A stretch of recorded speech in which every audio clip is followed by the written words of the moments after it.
Hi, today we've been getting all creative at the allotment and resourceful, and we've been using upcycled materials, some cattle fencing that I got from the reclaim yard, or the dump if you like, and some old posts that we took out of the ground, and I have created a kind of long-term support frame for growing some crops vertically.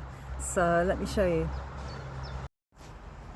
So here's the boundary to plot 2. Here comes Dad. We're offering up a few posts to see if the length works with the angle from the border back to the boundary fencing. So I'm going to be putting an extra layer of sheep fencing, laying on top of these posts, and then stapling them in and wiring the posts in. Oh, anyone know what this beetle is? I have seen one before, but I rarely see them, so I've put him in a safe place. If you know, please comment. And here's the fence panel, the angled fence panel, leaning against the original boundary one. Stapled in a bit of rope along the top to help with a bit more support, and we've wired the fence, the uprights into the verticals. So very simple, but it was an extra piece I found and upcycling. And as it's such a fabulous day and it's warm and lovely, and this squash plant, which is the Tonda padana or Tonda padana, is just itching to get out of this pot. So I'm going to give it a home. I mean, look at this lovely beauty. He's already coming on really well, so I thought, well, it's pretty strong, it's going to be above the ground, so I'm going to put him as the first little plant to experience the new support framework and see how it goes. And I'll be checking in with him in a couple of weeks' time, or maybe a week's time, because they do take off as soon as they get in the ground.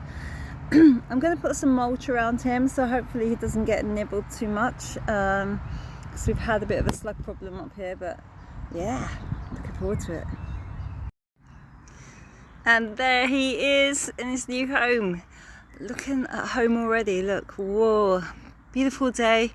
Maybe a bit warm to plant him out, but the soil is still really damp, and he's up against the new framework. Yeah, we'll see how he does. Okay, so I've just taken my thermofleece layer off, which is kind of it's keeping them a bit warm, but it's actually keeping the birds off, and hopefully a few insects as well. But these are my cabbage, which are doing well, but they are having some serious nibbles from lots of different creatures, I guess mostly slugs. Now I'm not sure whether I should be taking these big lower leaves off the ground just to keep the whole thing off the ground, but then the next leaf up is also getting some slug damage. But I've got my slug traps, I filled them up. Well, the lettuce, they don't like the lettuce so much, but yeah, I mean, they're growing, they seem to be happy, but just we're having some slug damage. I'm really hoping that this cooler, wet during the day kind of weather disappears before long. The rest is looking okay. The courgettes are looking okay.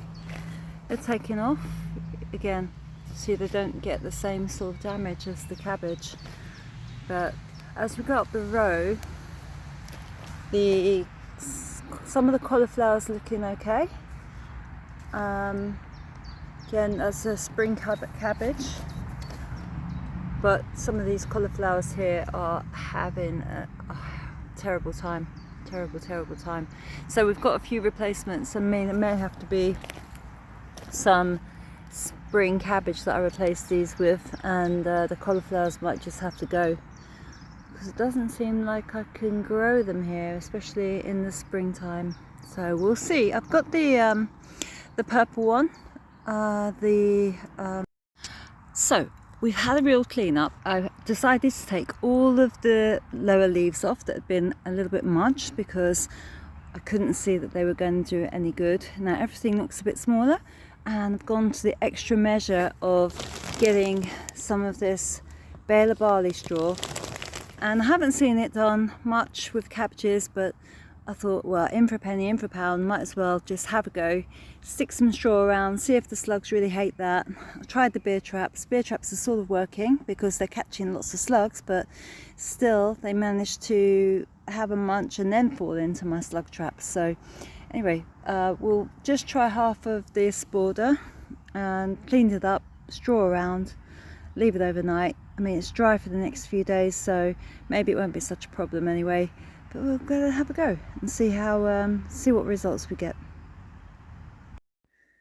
So thanks for watching. A little clip and catch up on what's going on in the garden. Today's little job is to just pot on my mini red cabbages that are all coming through here, and my kales. So hope you can see them. Let's just take them into the light. There you go. And I've germinated them indoors, but I'm just going to pot them on and put them straight into the greenhouse for a week or two until they grow on a bit. See you next time.